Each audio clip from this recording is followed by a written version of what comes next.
Carpal tunnel is an entrapment of the median nerve at the wrist, and it's the bottom of the bones is the carpal bones where it gets its name, and the top is the transverse carpal ligament. All your flexor tendons, you have 2 for each finger and 1 for your thumb, run through the carpal tunnel with one nerve called the median nerve.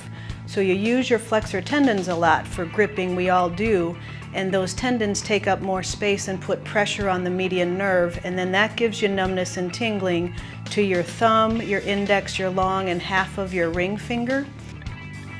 There's lots of things that you can do for conservative treatment. Just because you have it doesn't mean you have to have surgery. If it's been there for a long time and it gets to be constant numbness and tingling, then it's definitely time to have surgery before you lose muscle strength in your thumb. So one of the things we do is we splint you at night. So we would give you a wrist orthosis or a wrist splint so that you don't sleep with your wrist in flexion, because you don't know where your wrist is when you're sleeping.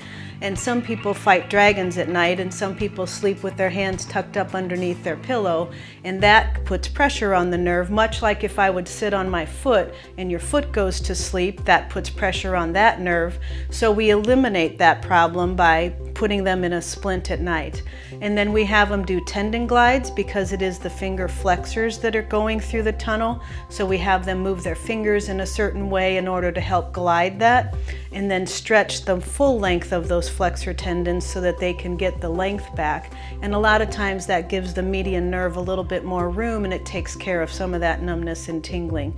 There's also other nerve glides that we can do. We talk about posture a lot, because a lot of times that's just one of the spots where there's pressure on the nerve. It can be from forward shoulders, forward head. It can be the position that they drive in, that they're white knuckle drivers and they're really nervous and they are squeezing that so hard, so we can put their scoot their seat up. We can change the position at their desk. There's lots of things that we can do to help alleviate the pressure on that nerve in their hand.